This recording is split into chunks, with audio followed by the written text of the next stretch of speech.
Moi, je m'appelle Loïc Briot, je suis ingénieur de recherche au Tech Lab de l'École des Mines de Nancy, où on travaille principalement sur les sujets de robotique, d'IA et de réseau, donc notamment avec la 5G.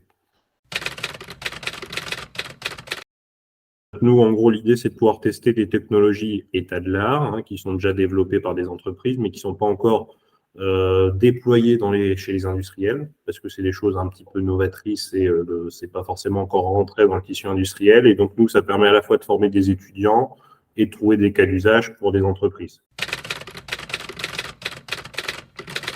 Pas eu de souci pour le déballer. Ça a marché plutôt bien. En plus, on a eu 2 versions du Go 1. Donc, on en a une qu'on a achetée assez tôt, elle venait quasiment de sortir.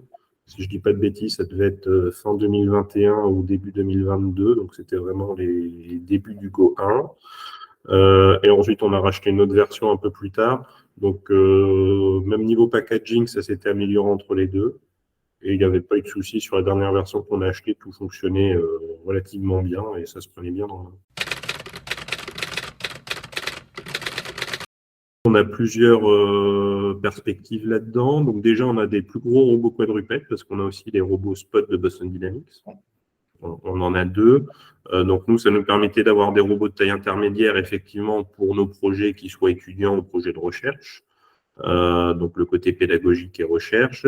C'est aussi des choses qu'on utilise en salon, parce que le robot Spot, il prend pas mal de place et c'est des fois compliqué de le promener. Et puis, c'est pas le même prix non plus. Donc, d'un point de vue amortissement du robot, des fois, c'est plus simple d'emmener le plus petit robot. Donc, c'est vrai que nous, c'est aussi un robot qui sert beaucoup pour de l'exhibition et pour pouvoir expliquer ce qu'on peut faire dans le cadre de projets de recherche sur la robotique quadrupède, sans forcément avoir besoin d'amener le gros robot sur un salon. Donc, là, c'est plus compliqué, c'est beaucoup plus de logistique.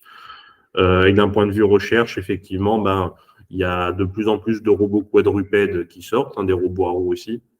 Et donc, avoir différentes marques et différents types de robots, ça nous permet de nous assurer que sur les côtés tant pédagogique que recherche, on ne dépende pas d'une marque et d'un robot, mais qu'on arrive à avancer sur une robotique qui puisse aller sur différents types de robots, différentes tailles, différentes marques. C'était aussi dans un objectif de diversifier les robots qu'on pouvait déjà avoir.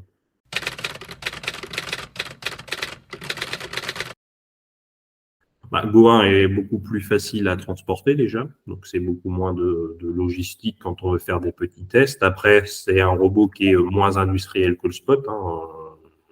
La batterie est plus petite et on va emporter moins de matériel. Le Go 1 est un robot, je trouve, qui est très bien fini d'un point de vue hardware. On n'a pas trop de problèmes dessus, il fonctionne bien, ça s'allume rapidement et tout va bien. D'un point de vue logiciel, alors ils sont en train de s'améliorer un peu, mais c'est quand même moins abouti que ce que peut faire Boston Dynamics. Donc c'est plus compliqué de programmer dessus à l'heure actuelle. Donc c'est des choses qui sont en train d'améliorer.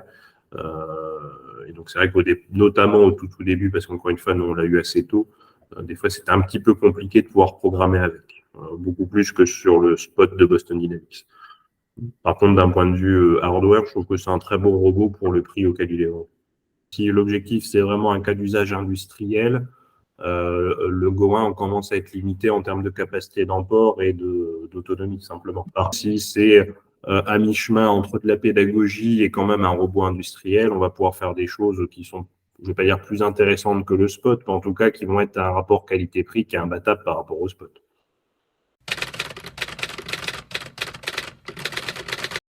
C'est des cas d'usage différents, en fait. De la même façon que dans notre caisse à outils, on a des outils pour planter des clous taper des clous dans les murs, d'autres pour tourner des vis. Voilà, il y a différents robots qui ont différents cas d'usage et différents avantages et inconvénients.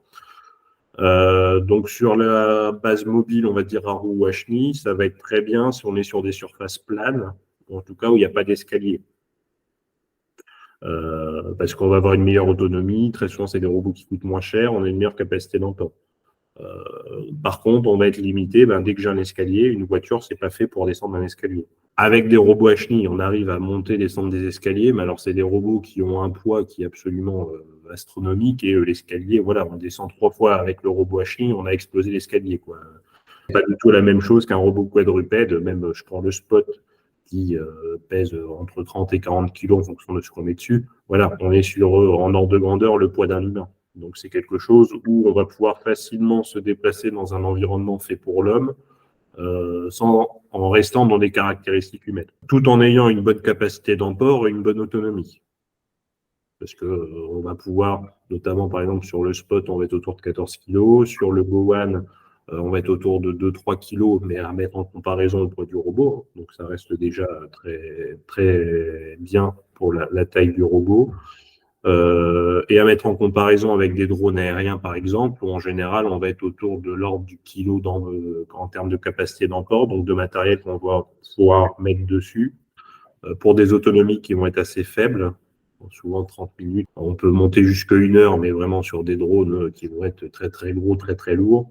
Et il y a tous les problèmes de sécurité de si mon drone tombe en panne et qu'il tombe sur la tête de quelqu'un, c'est aussi problématique. Donc, c'est d'autres contraintes que des robots quadrupèdes.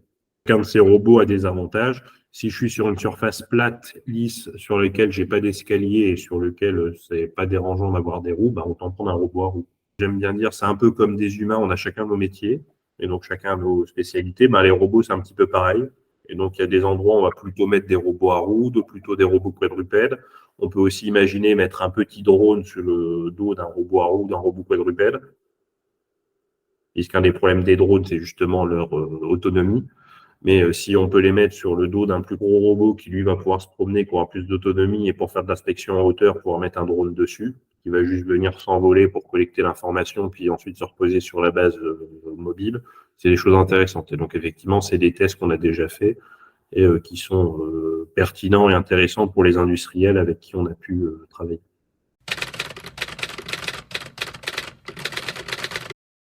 La robotique autonome, il va y avoir 2 grandes familles de cas d'usage, hein. Ça va être aller dans des endroits dangereux pour l'homme, où on préfère envoyer un robot plutôt qu'un humain. Et tout ce qui va être tâches répétitives, donc par exemple tâches de maintenance, où il n'y a pas forcément de forte valeur ajoutée à ce qu'un humain fasse ces tâches-là. Dans des galeries souterraines, on travaille, nous, par exemple, beaucoup avec l'ANDRA. Alors, je ne sais pas si ça vous parle, c'est l'Agence nationale de gestion des déchets radioactifs. À terme, ils mettront des déchets nucléaires dedans, qui est sur le site de Bure, entre la Meuse et la Haute-Marne. Donc là, c'est des galeries qui sont 500 mètres sous terre, où des fois, il peut y avoir des bonnes hauteurs au niveau des galeries. Et donc là, une possibilité, c'est d'avoir un robot quadrupède ou mobile. Ça dépend un petit peu de la situation, on va dire, topographique de la galerie. Et on pourrait très bien imaginer mettre un drone dessus pour effectivement aller collecter l'information en hauteur, par exemple sur la paroi haute de la galerie.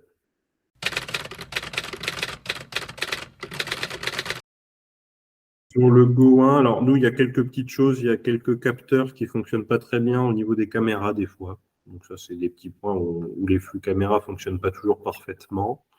Sur le premier robot, mais ça c'était plutôt de notre faute, on avait mal compris au départ comment bien mettre la batterie.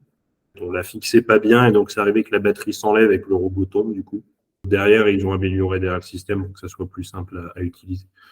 Sinon, il n'y a pas eu de gros soucis de notre côté au niveau de l'utilisation. L'évitement d'obstacles, c'est pas toujours ultra fluide comparé au spot, par exemple. C'est pas les mêmes tailles de robots non plus, hein. Et pareil sur la gestion des différents terrains. Alors ça fonctionne pas mal malgré tout, mais tel que Unitree a conçu ça sur le Go 1 en tout cas, je pense qu'ils ont amélioré sur le Go 2. Le robot, il a une marche très mécanique, dans le sens où il n'y a pas réellement conscience de l'endroit où il est. Donc potentiellement, s'il y a une petite marche ou un petit objet, il peut se taper dessus régulièrement.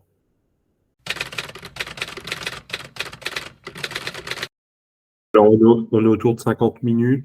Et ce qui est bien, c'est qu'en fait, quand une batterie est usée, on peut mettre l'autre et le temps que l'autre se décharge, en général, la deuxième batterie est rechargée. Donc, c'est à peu près le même de recharge que de décharge. Donc, avec 2 batteries, en général, on s'en sort pas mal. Oui, oui, c'est ce que je disais d'un point de vue hardware, c'est quand même bien fignolé côté motorisation. Il est assez costaud, il peut se prendre des petites gamelles ou autres, c'est pas forcément gênant. Bon, faut pas qu'il en prenne trop non plus, parce qu'à un moment donné, c'est pas non plus infini et incassable, mais il n'y a pas de gros soucis particuliers.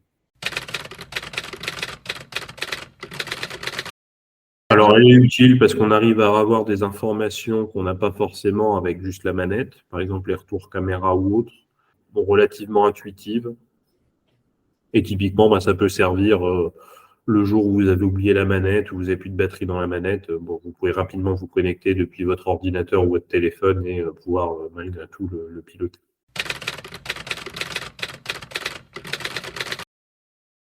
Ça, c'est les choses qu'on a fait effectivement pour lui rajouter des caméras sur le dos avec des petites cartes style Raspberry Pi. Les calculs étaient faits directement dessus, soit on déportait les calculs avec du Wi-Fi ou de la 5G. Non, il y a une version qu'on a achetée où il y avait déjà le lidar de base. Le Go 1, je ne crois pas qu'on ait rajouté un autre lidar. On l'a fait sur d'autres robots, mais pas sur celui-là. Mais ça se passe plutôt bien. C'est un robot qui est polyvalent, donc nous on utilise des robots, que ce soit quadrupèdes ou à roues, hein, d'un peu toutes les tailles.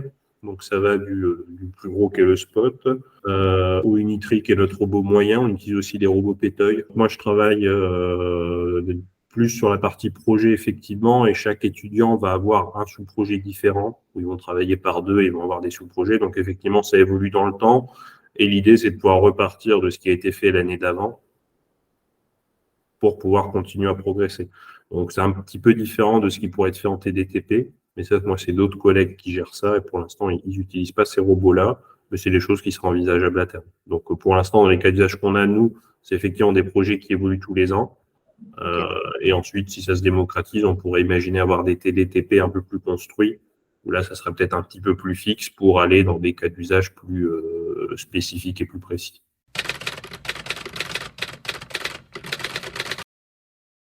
Oui, les étudiants ont eu la possibilité de tester le robot, ils le font régulièrement. Donc, pour tout ce qui est manipulation classique, il n'y a pas de problème, ça fonctionne bien. Côté logiciel, c'est des fois un peu plus compliqué parce qu'encore une fois, ce n'était pas le point fort du robot. Et aussi, ben, les étudiants sont en formation, donc ils se forment aussi sur ROS et sur toutes ces technos-là. Donc, en général, quel que soit le robot, ce n'est pas toujours évident, sauf avoir des tutoriels où il n'y a pas grand-chose à faire. Donc, c'est aussi des choses où ils mettent un petit peu de temps pour rentrer dedans, mais ça fait partie de la formation. Effectivement, les robots compatibles avec ROS en général, ça permet de les intégrer dans des projets plus ambitieux et plus standardisés, donc c'est toujours intéressant. Tout dépend finalement l'usage qu'on en fait. Donc déjà, bon, il y a le rapport qualité-prix, hein, qui est quand même battable par rapport à des gros robots plus industriels. Qui est aussi intéressant en termes d'amortissement ou en termes de panne, hein, parce qu'une panne d'un robot Spot, ça coûte aussi cher. Donc, pour faire de la programmation, l'utiliser avec des étudiants, ben, ce type de robot-là peut être un bon complément. Donnant un ordre de grandeur, hein, une panne de robot Spot, on peut acheter 3 Unitree basiques, on va dire, à peu près pour le même prix. En tout cas, c'est les ordres de grandeur qu'on a eu quand on a eu notre panne. Donc, c'est toujours intéressant parce qu'effectivement, ça permet de mieux amortir des robots plus chers, de pouvoir faire du travail de développement dessus.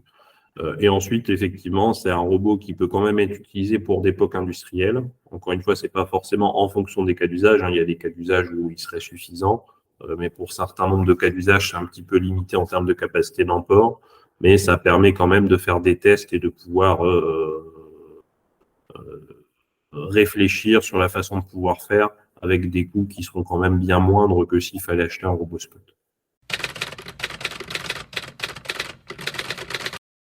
On a acheté plusieurs, donc j'aurais du mal à dire qu'on n'aurait pas. Donc encore une fois, tout dépend les cas d'usage. Il y a des usages où effectivement il sera peut-être un petit peu limité, mais si les usages dont on en a besoin correspondent au point fort du Go 1, oui, c'est un très bon robot.